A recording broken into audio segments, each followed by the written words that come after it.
नाही म्हणता स्थानिक स्वराज्य संस्थांच्या निवडणुका अखेर निवडणूक आयोगाने जाहीर केल्या आणि झाडाला जशी पालवी फुटते तसेच काहीसे चित्र इच्छुक उमेदवारांच्या बाबतीतही पाहायला मिळाले।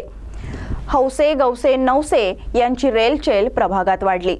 कालपर्यंत अबे म्हणणारे आता भाऊ म्हणू लागले होते।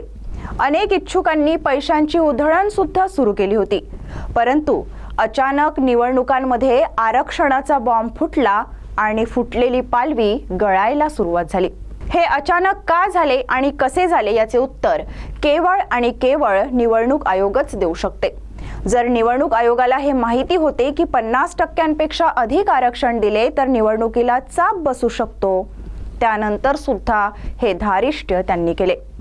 असो, आपण चंद्रपूर जिल्ह्यातील नगरपालिकांच्या निवडणुकीबाबत बोलूया।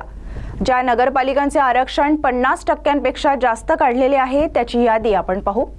बल्लारपूर 61.76%, नागभीड 60%, घुग्गुस 59.9%, भद्रावती 55.17%, चिमूर 55%, राजुरा 52.98%, ब्रह्मपुरी 52.17%। आणि आता येत्या 2 डिसेंबरला जे मतदान होणार आहे ते फक्त गडचांदूर, भिसी आणि वरोरा नगरपालिकांच्या निवडणुका या ठरलेल्या वेळेत होतील। फक्त भिसी नगरपंचायत, गडचांदूर आणि वरोरा नगरपालिकांच्या निवडणुका या ठरलेल्या वेळेत होतील आणि बाकी नगरपरिषदांवर टांगती तलवार कायम आहे।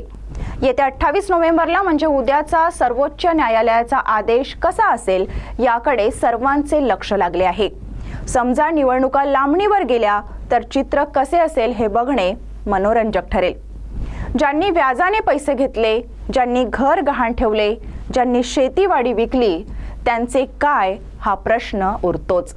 मग या प्रकरणात दोषी कोण याचे उत्तर सर्वोच्च न्यायालयच देऊ शकेल।